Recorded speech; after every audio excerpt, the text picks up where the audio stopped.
Para o Freud, você escolhe, sim, o sujeito sempre escolhe, mas é o eu, é o ego? Não necessariamente. É o id, então, que manda? Não também. Porque você fala, você está com vontade disso, ou você está com uma pulsão desenfreada de comer X. Não é assim que a gente funciona. Ou então você é super egóico, você tem sobre o eu aquela função que o Freud chamou de Über-Ich, de supra-eu ou super-ego, né? Na linguagem mais comum, mas é uma má tradução, mas enfim.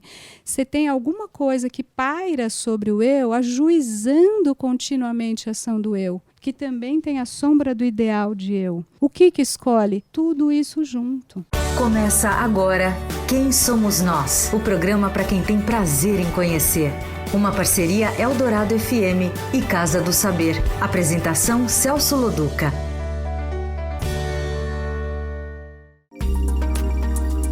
Boa noite, esse é o Quem Somos Nós, um programa em parceria da Rádio Eldorado e a Casa do Saber. Nós vamos ter aqui escritores, poetas, humoristas, cientistas, religiosos, pintores, músicos, todo tipo de gente que pode nos ajudar com o olhar deles a entender quem somos nós. Nós vamos descobrir quem os estudiosos da mente acham que nós somos.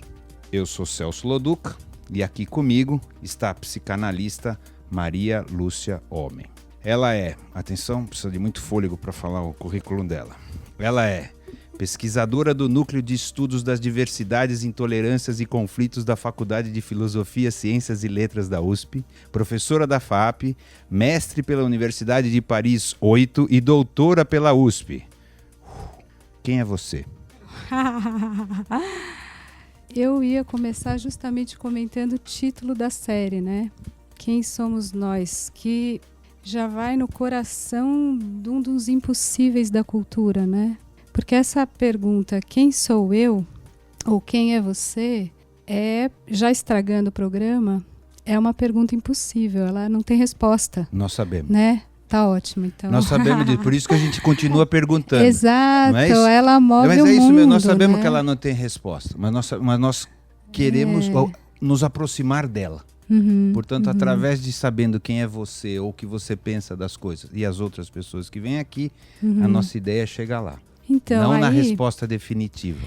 Então, mas aí vamos então ajustar um pouco a pergunta, né? Talvez, grosso modo, a gente teve 3 grandes momentos, né? Eu vou fazer uma simplificação absoluta agora, mas permitam-me e os nossos ouvintes também. Mas, grossíssimo modo, talvez a gente possa dividir em 3 grandes eras essa pergunta, né? Então, talvez a pergunta é quem é você primeiro, hein?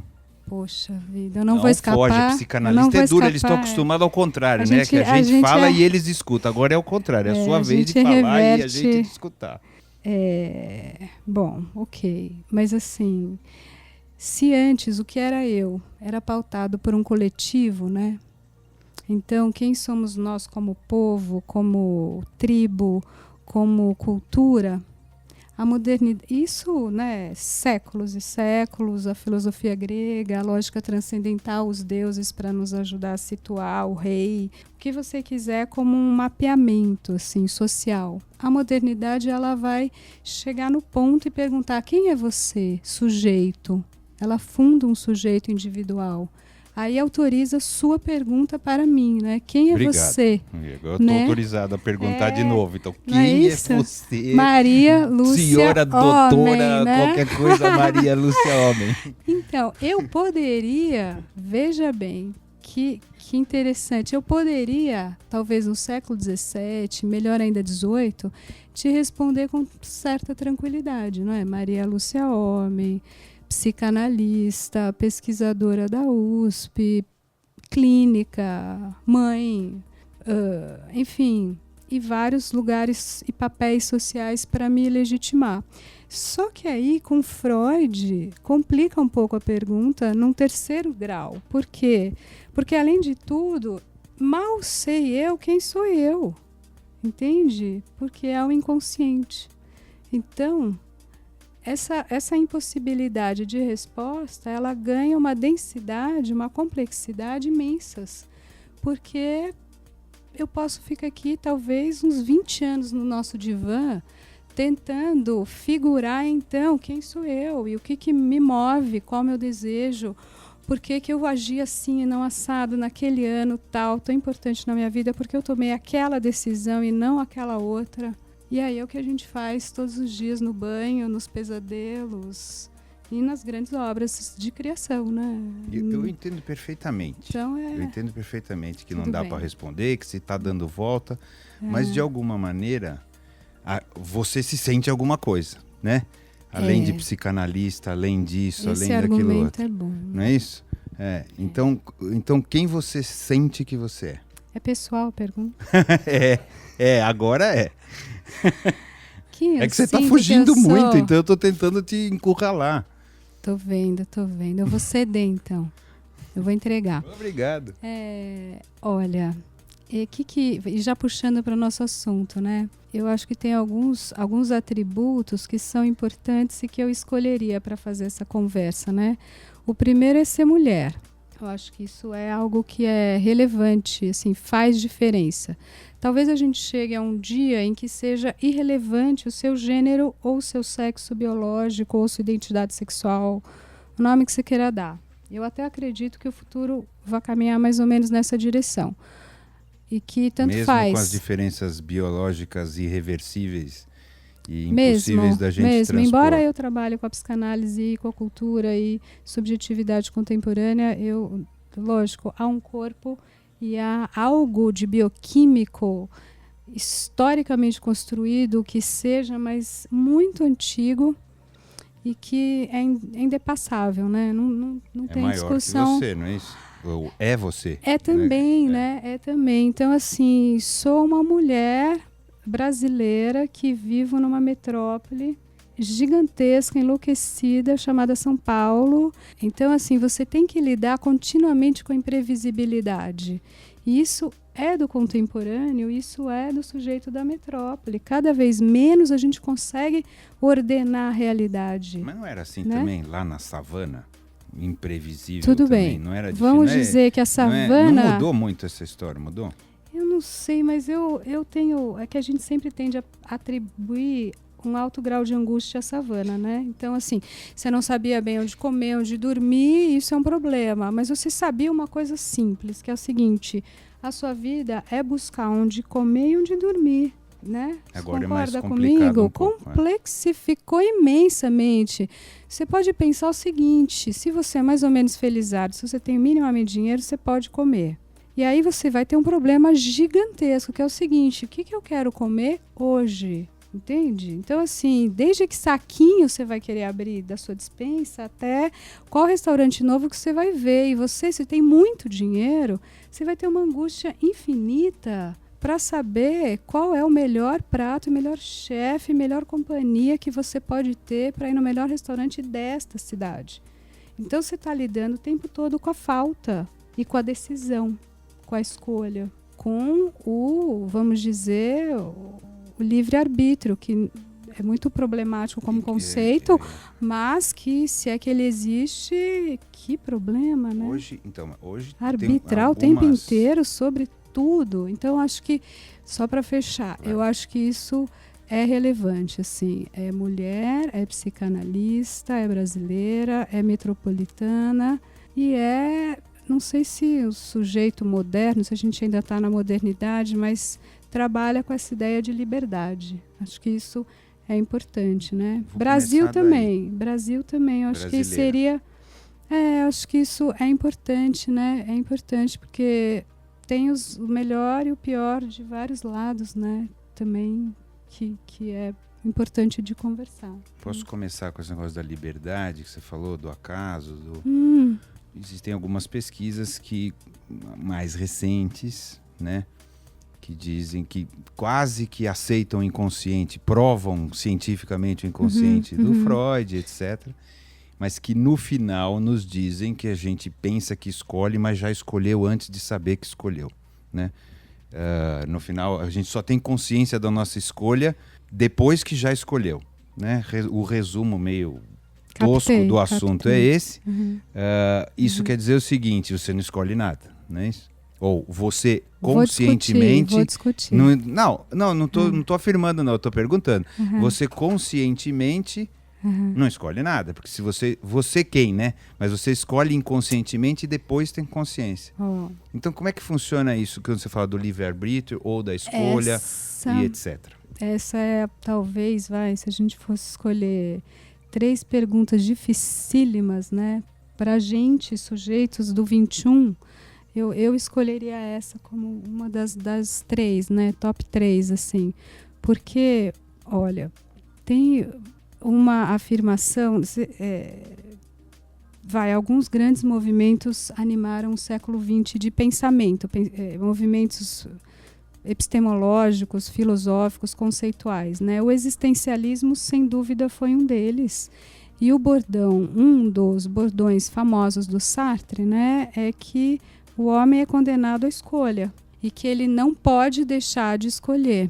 O Freud, ele é paralelo e ao mesmo tempo ele está nessa contracorrente, porque você também é um ser de escolha, de arbítrio, só que não é o eu que escolhe, porque aí a concepção de estrutura psíquica para a psicanálise e na esteira do Freud é que a gente tem algumas instâncias psíquicas. O eu é uma delas, é uma instância que você inclusive constrói no início da vida, porque você nasce sem um eu ou sem um ego, você nasce puro id, ou com proto-eu, você nasce prioritariamente dentro de um envoltório de pulsões, de impulsos basais, de movimentos em direção ao outro, ao mundo, ao objeto, à mãe, ao seio, que estão ali na carga genético. Eu concordo com essa palavra, porque ela tem a ver com gene. Se a gênese é só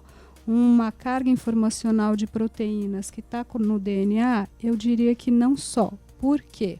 Porque os mais recentes estudos de psicologia fetal são incríveis. E aí entra aquela psiconeurologia, esse domínio que você citou, que é esse que está tentando mapear o inconsciente, ver afinal, então, neurologicamente, que história é essa de inconsciente, certo? E quimicamente, né? Bioquimicamente, e eletricamente, lógico. Exatamente. Bomba de sódio e potássio, como você faz transmissão de impulso.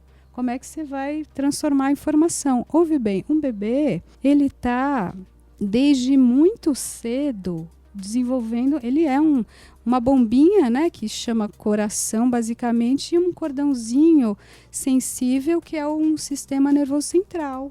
É isso que a gente é, né? Aquele genininho. Gente, 3 dias. É assustador. Você tem bilhões de células. Então, é incrível quantos impulsos você consegue capturar e já ir guardando.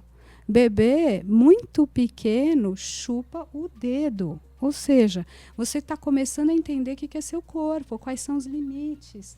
Você chuta a parede da barriga da sua mãe, você chupa o dedo, você tem angústia. Você entende isso como uma...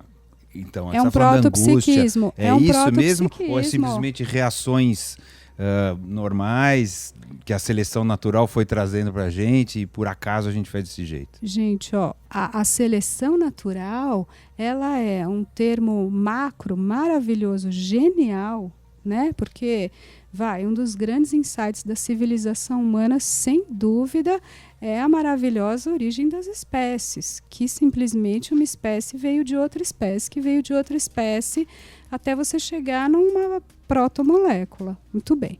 Você sendo sensível, você tendo já você tem um código genético que te diz, responda sim.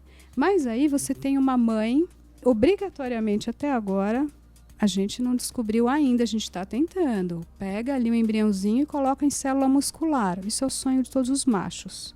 Você não precisar da barriga hospedeira da mulher. É verdade. Faz, não é?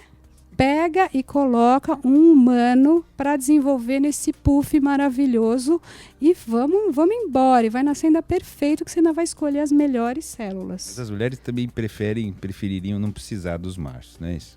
Calma, vamos guardar isso para depois do intervalo. Pera, mas, que aí a gente está na segunda pergunta. A gente está em outro lugar já. A gente tá certo? A gente escolhe ou a gente não escolhe? Exato. Então, peraí. Então, o que eu diria? Que não é só a gente é que a gente está habituado, a gente tem uma herança platônica que é terrível, pesada, né?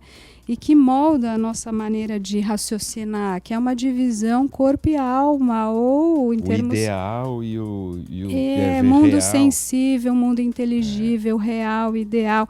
Então, a gente pensa assim, isso está no código, então tem uma proteína, ela está mandando essa informação X, ela é concreta, ok. Você vai ser menino e você vai ter impulso, mas ouve bem, há uma mãe falante, desejante, que ela fica feliz de estar com aquele bebê, ou que ela fica angustiada, ou talvez com medo, ou talvez com tudo isso junto. Se ela é mais ou menos normal e sadia, ela é ótima e está atravessada por uma carga intensa de afetos. Como é que ela não está dialogando com esse outro ser? Ela está humanizando esse conjunto de células? Sim. Com 2 dias, eu acho que tá. Concordo que 2 dias você pode falar, não existe mente ainda. Posso te provocar? Mas isso com não 2 meses... Também é provocação, tudo. Tá? Assim, tudo é químico no final. Se você está com angústia, você libera cortisol, que vai pro nenê, que vai então... Não é mais ou menos isso? Ou não? Então, vamos fechar no seguinte. Tudo é químico e tudo é simbólico simultaneamente, assim como a gente tem 2 hélices trançadas para fazer a molécula do DNA. A imagem é bonita. Aí, não é? Não é? A imagem é bonita. Na verdade, mas é bonita. tem uma figura da topologia, né? Uma parte da matemática que estuda as figuras no espaço. E o Lacan ficou muitos anos pirando nessas figuras, enfim, estudando. E tem uma delas que chama faixa de Moebius. É assim, sabe um desenhista incrível que chama Escher? Dá um find na internet, você chega no Escher, ele tem é uma espécie de infinito, é uma faixa, só que ela é uma faixa... Dá uma ilusão de ótica de ser infinita, as escadas que ele faz. Exato, tem uma delas com as formigas andando em cima de um 8 que parece um infinito, que seriam 2 faces, externa e interna, só que na verdade você faz uma torção nessa figura e ela não tem nem face interna nem interna, as 2 são simultaneamente interna e externa. Talvez essa seja a figura que eu deixaria para a gente refletir sobre essa relação bioquímica e universo simbólico, e também consciente e inconsciente. E, para fechar a tríade, liberdade e determinação, que é uma das grandes questões para o sujeito moderno e, sobretudo, para nós que estamos conscientes do inconsciente. Então, só para fechar aquele início, né? Para o Freud, você escolhe, sim, o sujeito sempre escolhe, mas é o eu, é o ego? Não necessariamente. É o id, então, que manda? Não também. Porque você fala, você está com vontade disso, ou você está com uma pulsão desenfreada de comer X. Não é assim que a gente funciona. Ou então você é super egóico, você tem sobre o eu aquela função que o Freud chamou de Über-Ich, de supra-eu ou super-ego, né? Na linguagem mais comum, mas é uma má tradução, mas enfim. Você tem alguma coisa que paira sobre o eu, ajuizando continuamente a ação do eu, que também tem a sombra do ideal de eu. O que escolhe? Tudo isso junto. O que no fundo decide é esse amálgama que negocia entre si continuamente e faz a microfísica da liberdade, parodiando um pouco Foucault. Faz aquele micromovimento em que agora, nesse minuto, algo em mim escolheu esta palavra e não aquela outra na nossa conversa. Que escolheu aquele homem e não aquele outro nesta festa para ser atraída por. Eu decidi, olhe para lá. Não, eu decidi, sonhe com isto, Maria. Não sonhe com aquilo, não. Mas quem decidiu? Deus? Também não. A minha proteína? Também não, entende? É muito mais complexo Posso levar para um extremo? A teia. Se é assim, se acontece um crime, alguma coisa assim, quem que decidiu fazer? Todo mundo junto? Esse pessoal todo que está dentro aqui? Eu sou responsável por ele ou não? Entendi que nós agora estamos numa armadilha imensa, numa das discussões... Não é uma armadilha, é uma curiosidade, de verdade. No melhor sentido. Curiosidade. E eu vou já prometer uma outra coisa que eu quero comentar, que tem a ver com masculino e feminino e com muita coisa, que é a Angelina Jolie. Posso depois usar 2 minutos? Nós adoramos porque a Angelina Jolie. Que é incrível, né? Então, assim, quem é responsável pelo meu ato? Aí que tá, né? Aí o Freud, ele é brilhante, porque ele diz o seguinte, foi um dos primeiros a marcar isso, porque isso é muito debatido, né? Quando você faz um livro que chama Interpretação dos Sonhos, e quando através do seu sonho você sabe algo de você, você concorda que o sujeito moderno se complica muito, né? Porque é algo que está completamente fora do seu domínio racional, consciente, que subverte o cógito cartesiano. É isso que te motiva? É isso que te dirige? O que te dirige é fora da consciência, fora da razão, fora do eu? Complicado. Dá medo. Muito medo. Fique com medo. Fiquemos todos. Mas, ainda assim, o sujeito é responsável. Entende? Você é responsável. Aí complica isso quando você diz o crime ou uma atitude que ela vai fazer um ato contra o outro, né? Aí a gente abre um outro grande campo da discussão. E aí tem um analista inglês muito interessante, que é o Winnicott, que, como você viu, pela minha própria formação, fui fazer a formação em Paris e fiquei lá uns anos e trabalho prioritariamente com psicanálise francesa e domino mais essa linha.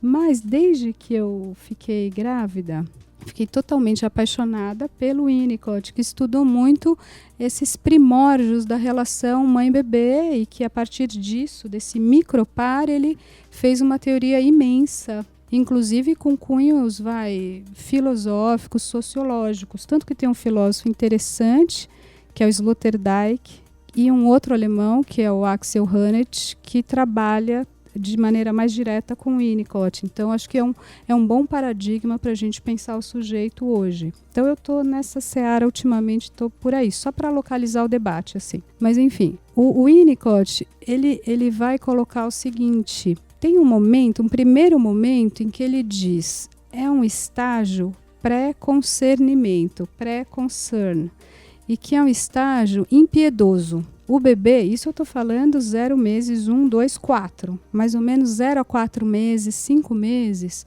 o bebê ele não consegue se preocupar com a existência do outro, porque ele não sabe nem distinguir o que sou eu, o que é você, o que é o eu, o que é o outro. Então, ele tem uma impiedade, o bebê é impiedoso, esse é o nome que ele dá para essa fase. É pré-consciência de que a sua atitude pode ser causar algum dano para a alteridade. Então, quando é que nós somos responsáveis, estamos estáveis num estágio de concernimento? Muito complexo, 4 meses para provocar. Não faço a menor ideia. Tem gente que porque, é adulto e ainda não sabe o que faz para os outros. 4 anos, né?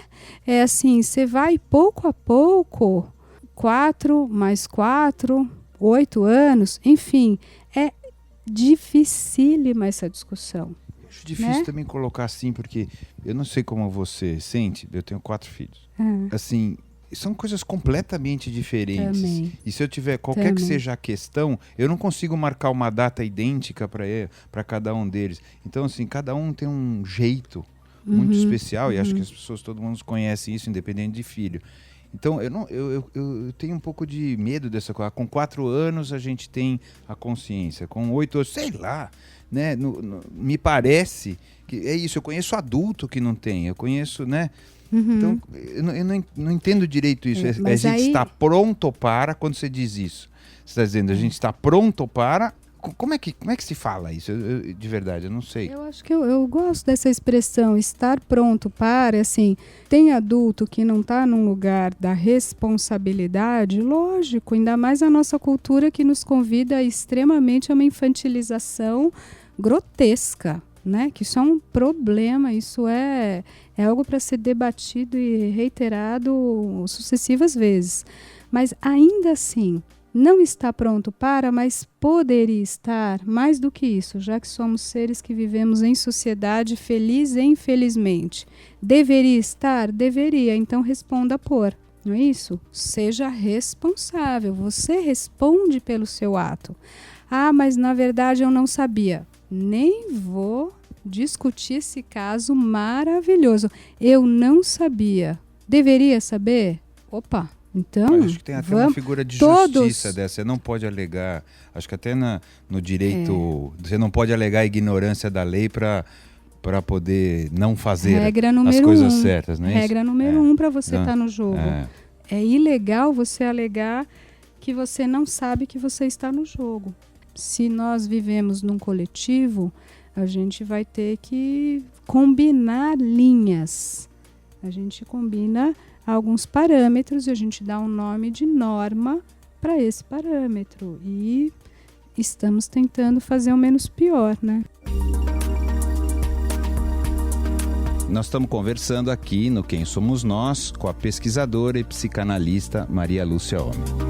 Me fala essa coisa que você estava falando do ideal e da infantilização. De alguma maneira, as pessoas tentam encaixar essa ideia de como o mundo deveria ser e de que elas acham que o mundo deveria ser, essa coisa de Platão, né? E como o mundo é. E fica essa tentativa absurda, impossível, né? Tá certo? Ao mesmo tempo fica essa fuga para esse mundo ideal. Eu li uma vez que você falou alguma coisa sobre o botão de curtir na internet acaba sendo hoje o grande lance de infantilização das pessoas e o grande reforço. Você pode explicar um pouquinho melhor? Então, olha, na FAP eu estou mais ligada aos cursos de comunicação. Tanto que aqui mesmo, na Casa do Saber, trabalho aqui, enfim, em outros lugares, trabalho bastante com cinema. Por quê? Porque eu gosto. 2, porque eu acho que é uma mídia fundamental para você escutar os ecos dessa subjetividade contemporânea. Se desenha, né? Tá assim muito didaticamente colocado na tela. Então você consegue ouvir, né? Sentir aqueles ecos do oceano, sabe? O que vem vindo dos vetores mais profundos da nossa civilização. Hoje seria YouTube, né? Exato. Não é cinema, né? É aí que eu ia chegar. A imagem que sempre teve prioritariamente cifrada no cinema e na televisão, hoje ela tem uma leve transformação quando todos somos potencialmente autores. E aí a gente tem o universo né? Tem até um livro que vai dizer isso, né? O grande domínio do amador. Então, todos somos criadores, amadores e fazemos a obra. De qualquer maneira, a gente continua nesse jogo de eu produzo e mostro para o olhar do outro. Como qualquer bebê, eu preciso do outro para me dar um aval de que eu existo. Aprovação também. 2, você é. Ah, Mariazinha, Celcinho, olha que fofo, olha que graça, é o meu bebê. Conseguiu andar? Ótimo. É aí que você anda. Você precisou de um outro humano como você para você poder ficar de pé. Ouve bem, você pode ficar de pé alguns milhões de anos. Lembra aquele famoso mapa, né, dos primatas que vão, você fecha a bacia, você reduz o rabo, o sacro fica pequenininho. Só que, Kaspar Hauser, você não consegue ficar numa postura ereta, você não anda, você não fala, porque você precisou do modelo. Então, o outro, ele é o representante do que a gente chama um modelo identificatório. Não um reforço, modelo. Ele é um modelo, ele vai vir a reforçar. E você pode ir nas linhas behavioristas, comportamentais, e trabalhar nessa lógica reforço e punição, ou reforço positivo, negativo, punição, enfim. O X da questão é, o outro, ele é um modelo que te serve como matriz identificatória que carrega os aspectos positivados do ideal do eu, e qualquer ideal ele carrega nele mesmo contra-ideal. A partir do momento que eu defino pureza, raça ariana, imediatamente eu preciso, é matemática. Conjunto o A outro lado. é definido por ao menos um elemento não A. Então, eu preciso ter o contra-ideal.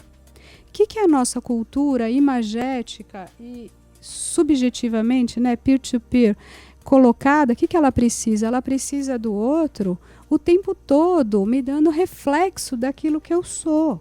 E a gente está fazendo isso num grau tão absolutista que aí você precisa ter alguém que dá 100 likes no seu post. Porque se dá 3, realmente eu sou um lixo. Não é mesmo? Porque, ouve bem, eu não existo. A diferença você acha que é o quê? De quantidade e velocidade? Porque a necessidade de aprovação não é nova, tá certo? Não. O que você está colocando é que agora precisa de mais, por mais tempo, de mais formas, porque se é isso mesmo que eu estou compreendendo, é uma necessidade inata a de aprovação. Afinal, é uma prisão que a gente tem em relação aos outros, não é isso? Mas agora você coloca que isso virou tão grande. É isso mesmo? É isso que você está falando ou eu que estou interpretando errado? Não, é por aí, mas talvez vamos afinar os termos assim, ó.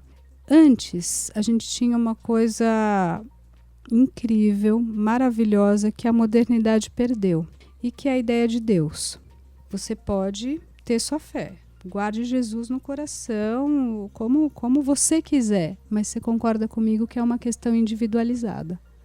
Não é a lógica transcendental que organiza nossas vidas. A gente não fez um ritual de agradecimento antes de começar a nossa conversa, concorda comigo? Mas antigamente talvez fizesse. Eu na escola tinha que rezar antes de ter aula. Então, mas é uma pequena... A civilização ela não é homogênea. Então a gente tem rastros, né, que vão demorar talvez ainda uns bons séculos, algumas décadas, para deixar de serem visíveis. Mas, de qualquer maneira, não é uma força transcendental, divina, que organiza os nossos lugares sociais.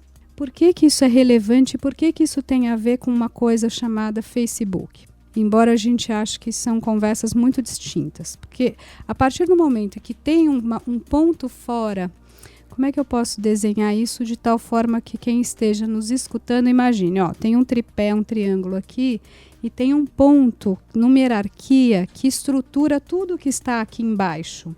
Então, quem é o rei? É o representante de Deus na Terra, certo? Quais são aqueles que estão no escalão da nobreza? São aqueles próximos ao rei, que tem o sangue azul.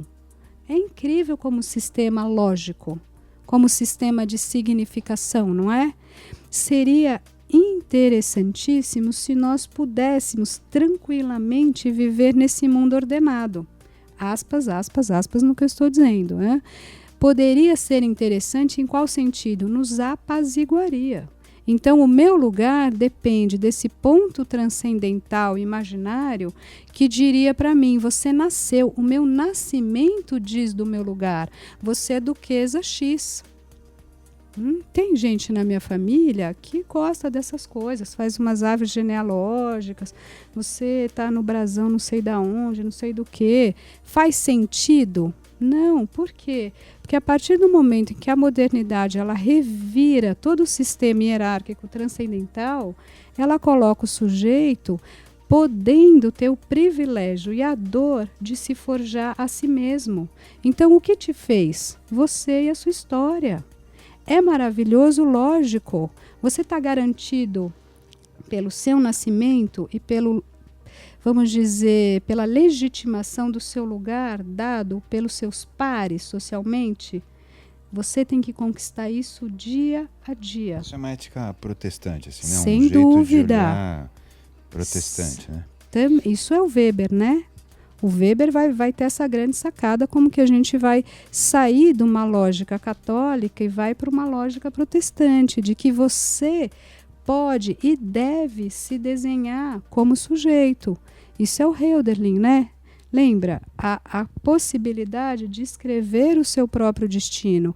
A partir daí, quando você perde essa ideia de um Deus e, portanto, dos seus representantes, dos seus pares, para te dar um lugar fixo, você ganha liberdade, portanto, uma mobilidade social e necessariamente você ganha a obrigação de se fazer a cada dia. Isso dá muita insegurança. Por isso que você precisa do outro continuamente dizendo yes, I like you. Vamos aí, tá ótimo seu modelo, essa estação tá boa, a moda funciona. Mas não, então, é que você estava falando dessa coisa de se fazer e etc. A pergunta é, a automotivação, do jeito que você está colocando, a gente está sempre colocando a motivação no outro, está colocando a aprovação no outro. E eu aprendi uma coisa que a gente tinha que aprender a fazer isso sozinho, né? Ou seja, ou eu me automotivo ou eu tô ferrado. Hoje parece que as coisas estão caminhando para um outro lado, é isso? Ou não? Não, eu acho que assim, a gente está... É a própria lógica da imagem, né? E aí a gente não tem como não esbarrar em alguns grandes vetores nossos, como consumo, a imagem e um lugar social que é pautado necessariamente pelo outro. Então, a imagem, ela precisa de um espelho. Né? Para ela existir, né? Tecnicamente a imagem ela sempre tem a ver com esse outro, mesmo que seja um outro você mesmo no espelho, que é a lógica narcísica, é o narciso, é uma ideia de um eu que você projeta ali, que te diz, muito bem, Joãozinho mandou bem. Isso é o superego, certo? Isso é uma voz interna que vai te avalizar, que vai dizer quem é você e que nos dá os melhores e os piores momentos da nossa história.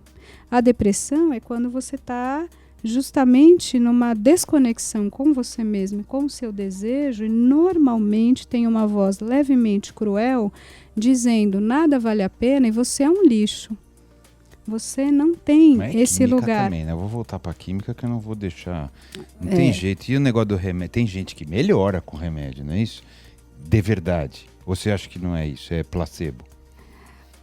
Pela minha experiência clínica, e já vou colocar um outro tema polêmico na discussão. Depressão, homossexualidade. Nós vamos sair num cacete aqui daqui a pouco. Não, a discussão é mais ampla, né? Dos lugares né, dos quais a gente parte para pensar.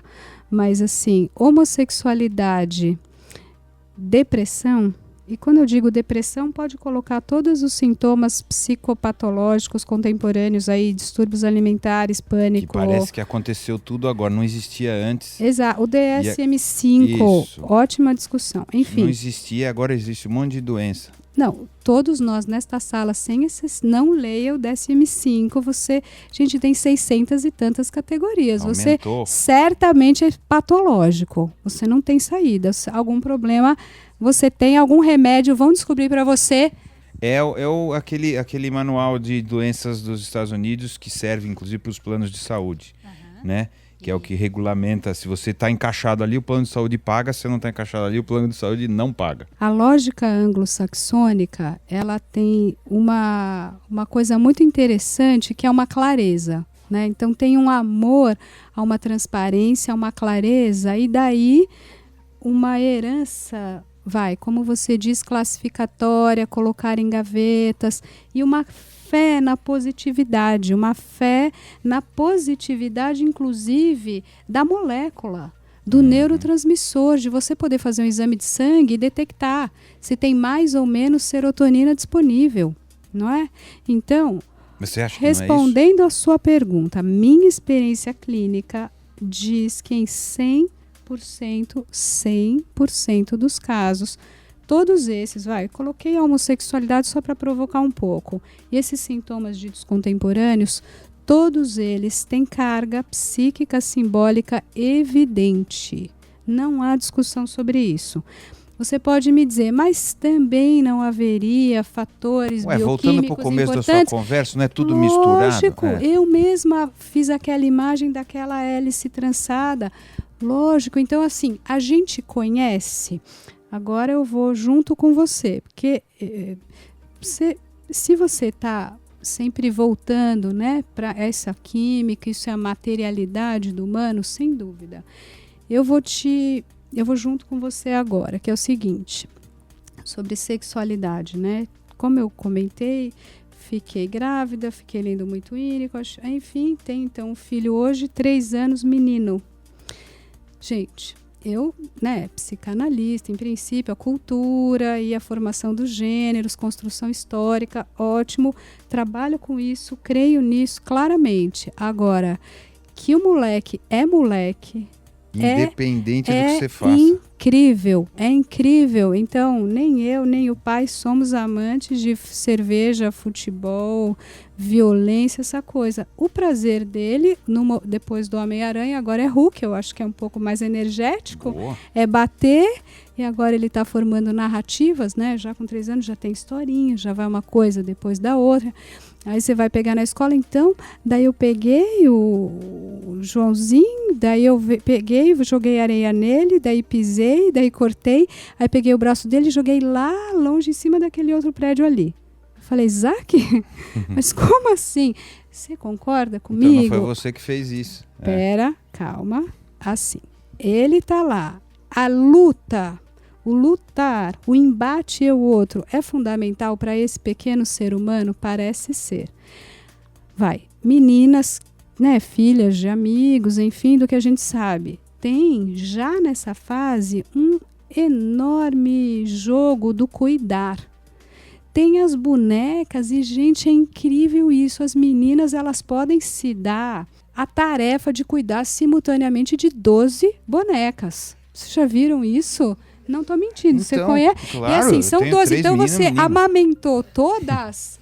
Chega na 12ª, você começa, porque já está na hora de trocar todas. E depois de pentear o cabelo de todas. Então foi ensinado, então. Isso nasce dentro já nasceu, não é? Se já nasceu. Você vai ver quando você tiver vários filhos, que é isso. Aí, então, de verdade, cada um nasce do seu jeito. Gente, tem algo que é do ser...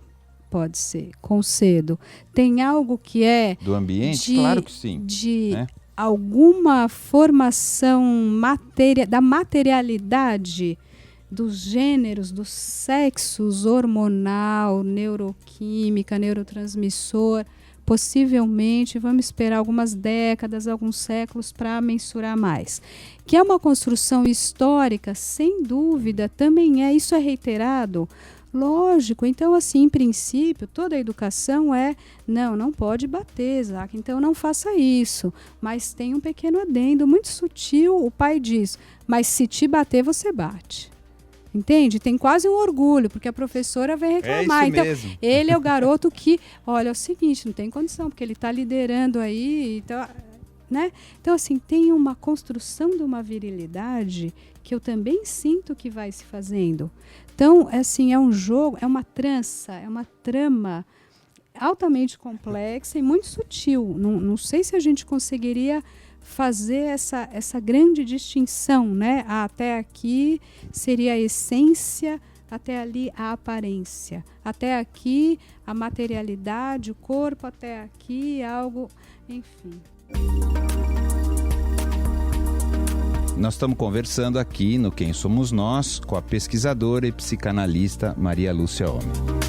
Posso fazer 2 provocações? Você falou você colocou a homossexualidade nesse mesmo assunto e eu não entendi bem por quê. Do teu ponto de vista é uma construção simbólica e não que as pessoas nascem e pronto. Isso eu posso te falar com toda a segurança do mundo. Isso, as cenas claras... Mesmo? Não está rumando ao contrário? Tem cenas identificatórias importantíssimas. As pessoas não estão rumando para compreender isso de outro jeito? Quer dizer, é assim, pronto? Cada um é do seu jeito e pronto, nasce assim.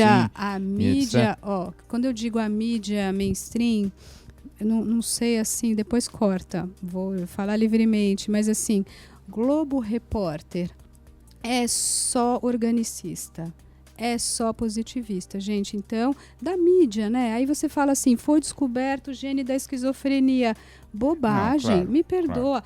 Foi descoberto... Não, mas não estou resumindo a isso, não. Eu não estou falando isso. Lógico, eu conheço muita gente que fala assim, eu preferia não ter que enfrentar as pressões sociais para poder falar.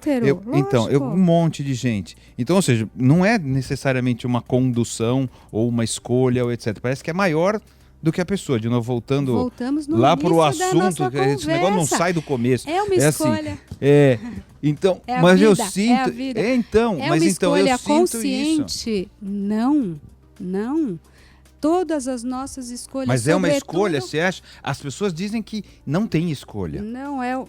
Não é? Calma. O termo escolha, ele tem uma herança, ele tem uma carga subjetivista importante, que a gente imagina, eu escolho, a gente conjuga o verbo. Algo cifrou-se, né? Foi cifrado em mim tal caminho. É uma briga vetorial, física básica, né? Você tem vetores complexos que estão ali num jogo de forças, conflito. O psiquismo é conflito o tempo inteiro, conflito entre instâncias, entre pulsões, entre identificações, entre lugares, né? É pai contra mãe, contra avô, contra madrinha, contra o irmão mais velho, e contra no melhor sentido, um vetor contra o outro. Desse amálgama complexo, a sua direção final, o seu encaminhamento na travessia edípica foi X. Identificação sexualizada num polo masculino. Acabou. Identificação sexualizada num polo mais feminino. Pronto, acabou. Então, você reitera essas escolhas na adolescência? Sim. É você que escolheu? Não. Foi um conflito que se fez em você e que você foi se deixando fazer e também fez ao mesmo tempo, de tal forma que o resultado é este. Posso te provocar mais um pouquinho? Pode, Falando deve. desse jeito, parece que a segunda parte, então tem aspas, porque eu não concordo com isso, conserto, fecha aspas. Né? Do jeito que você está colocando, Não, assim, se eu mudar... necessariamente. Você entendeu o que eu estou falando? Entendi. Eu discordo radicalmente disso, mas se for levando... então se eu mexer nesse vetor, então ficará de um outro jeito. Entendeu? Não parece isso? Lógico. Isso foi, inclusive, o sonho dos primeiros psicanalistas. Que são malucos. Lógico, porque você vai entender, uma das metáforas... Mas não vem daí isso? Quer dizer... Lógico que vem daí. Uma das metáforas famosas para entender o psiquismo é aquela imagem do iceberg. Então, você tem algo que está aqui, que é a ponta do iceberg, construída por uma base muito mais ampla, sólida, invisível. Pensa num grande castelo. Entendi. Então, vamos ajeitar ala oeste, ala leste. Mas pensa num castelo, gente. Chambord, negócio gigantesco. É mutável? Não necessariamente. Mas eu diria o seguinte, nessa discussão ainda da sexualidade. Se num polo a gente poderia colocar um organicismo, ele é determinista na medida em que você tem um gene que vai te dizer mais ou menos testosterona, X. Pronto, então você está mais no lado de uma virilidade ou de uma feminilidade.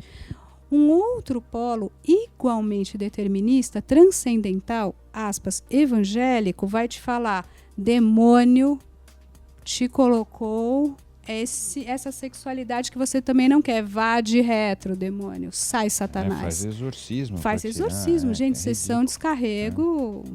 Né? Ouça o nosso programa, né? E pense e reflita sobre a realidade. Enfim, lógico que você vai ter algum tipo de lógica também determinista, transcendente, que vai colocar o sujeito num lugar de apassivação perante a sua própria história. Eu diria que a psicanálise e a teoria lógica do inconsciente vai colocar o sujeito num lugar de mais subjetivação. Ele é sujeito da sua história, ele não é só um puro objeto, mas ele pode decidir sobre coisas profundas, identificações basais, arcaicas, primárias, ali na sua história, na sua pré-história, antes dele ter um poder decisório. Não pode. Isso é o triste da análise. Isso é o maravilhoso e o triste, porque você fala, uau, me identifiquei com esse traço. Né? Ou então, poxa, minha mãe era assim. Enfim, ok, é um atributo da minha mãe, casou com meu pai, isso. Entendi, minha família veio daqui, da Europa. O que me determina... Veio judia, que me determina também, me constitui. Então, somos hiperdeterminados? Sim. Isso significa o máximo de livre-arbítrio? Não. Isso significa que você... então tá. A gente tem também essa tentação psicologizante. Minha infância, gente, muito infeliz. Porque minha mãe meio louca, meu pai também ausente. Tem pena dele mesmo e passa o resto da vida. Eu fiz, cometi ação, crime, enfim, 50 tons de cinza para baratear o debate. Então, é lógico, vi cenas de violência, então sou isto, mas posso amar. Não é? Então, a gente vai colocar a causalidade ou no gene, ou na infância, ou em Deus. Grosso modo, a gente vai transitar aí nesses domínios. Eu diria que, assim, algo da sua história é fundamental para te moldar, lógico. Você é passivo perante a isso? Não. Você tem altos poderes, então, para transformar? Não. Você pode pôr pequenas variações nesse mapa? Pode. Dá trabalho? Dá. É caro? Caríssimo. Uma análise é uma coisa cara, custa caro, gasta tempo e gasta transformação de posição subjetiva, que é a coisa mais difícil da gente fazer. É muito difícil. Você realmente falar, nossa, insight absoluto, entendi, estou agindo assim, meu Deus, por que eu faço isso? E ousar criar-se a si mesmo de uma maneira levemente diferente. Dificílimo, né? Possível, mas difícil. É possível, mas é trabalhoso. É uma escolha diária, né? E é uma escolha diária e talvez haja campos, aí cada análise vai tentar responder essa pergunta. Talvez haja pequenos campos da vida ou pequenas fechaduras que você não vai conseguir ter a chave. Primeiro, tem que fazer análise, não dá para fazer sozinho. Clássica, né? pergunta não é clássica, não dá excelente. Se tentar fazer, excelente. Não é isso? Não, essa é tranquila, essa pode deixar comigo, essa tô profissional, essa tranquila, vai, não tô manda. questionando, né? Não tô questionando o que você é. Não, né? Não é nesse sentido. Pergunta, lógico, esse é um caminho que pode ser feito sozinho, você acha ou não? Precisa de um sparring, né? Vamos chamar assim. Pode já falar ou você Manda quer fazer pau. todas? Não, uma de cada vez. Voltando na premissa de base, ao inconsciente. 2, premissa paralela a essa. O eu, a consciência, a razão, aquilo que você pensa de você, não é a totalidade da sua subjetividade. Então, a resposta é não. Eu vou continuar. Por quê, gente? Quando você fala ao inconsciente, a gente é craque, a gente tem um mecanismo que chama mecanismo de defesa profissional maravilhoso. Quanto mais inteligente você é, pior, que chama racionalização. Você vai fazer um sistema maravilhosamente complexo e você vai justificar tudo o que você quiser. Tudo.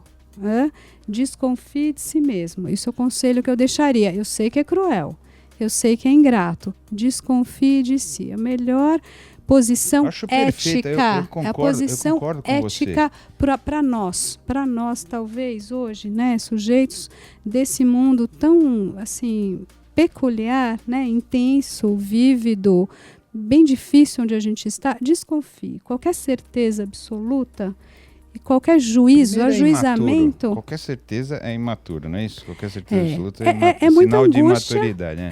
É muita angústia viver na contínua incerteza. Então, é angústia, mas assim, talvez a gente consiga negociar uma certeza relativa, a gente firmar, né, alguns princípios, até para nortear a busca do próprio conhecimento. Por isso que um analista é uma figura, se é um bom analista, porque concordemos que o mundo é complexo, né? Porque um bom analista a gente só vai saber no final que o cara é ruim, aí não adianta mais, não é isso? Talvez no meio, com alguma prática. Mas assim, quando eu digo bom analista, não precisa ser ninguém estrelado nem nada disso, mas faz a própria análise, ponto básico, tem um conhecimento teórico, discute os seus próprios casos, tem uma noção da sua própria sombra, para você não embarcar e se confundir com as sombras do outro, né? Então, assim, um bom analista, alguém com uma mínima posição de escuta construída, pode, nessa escuta, oferecer para você uma descoberta desses lugares ocultos que é muito mais rápida do que você ali no intercâmbio maravilhoso com a cultura e com o outro. Sou totalmente favorável, faço isso, trabalho com isso. Leia livros, veja filmes, faça cursos, leia filósofos vivos, mortos, dialogue, troque. O diálogo, né, é a base da filosofia grega. 2 logos em conjunção. Acredito piamente nisso, faço isso, mas um diálogo privilegiado com um analista formado e com a técnica para isso, no fim sai mais barato. Acredita. Tá bom. Para encerrar, você vai ter que responder. Ai, meu Deus. Quem somos nós? Ah! Depois de tudo que você falou, bababá, que os analistas e as pessoas, e tem tudo, essa confusão de todo mundo, a angústia que a gente tem, né? Você tentar... Gente, somos... Me resume quem somos nós. Então, ó, vai, para vir desde o comecinho de onde a gente veio, né? Somos seres sensíveis, forjados de um amálgama muito complexo, que é matéria e símbolo. Uma cultura muito antiga, nossa, humana, que dá significação às coisas. Palavras, pensamentos, representações, e que está ancorada em sensações, né? A gente é carne, a gente é pele, a gente é sensorialidade. Então, como é que a gente consegue resolver todos esses micromovimentos, né? Essa vibração toda? Então, acho que a gente é um ser dessa complexidade de várias camadas vibrando ao mesmo tempo e tentando responder a grande pergunta do enigma da própria vida, né? Como ela foi forjada, né? Para onde ela está se direcionando? E a pergunta básica nossa, acho que importantíssima, hoje é como é que esses seres sensíveis vão conseguir viver melhor uns com os outros, ou não tão conflitantemente, né? Como que a gente se suportaria, e de preferência com alguma felicidade possível, né? Maravilha. Você ouviu Quem Somos Nós? Uma parceria Eldorado FM e Casa do Saber. Apresentação Celso Loduca.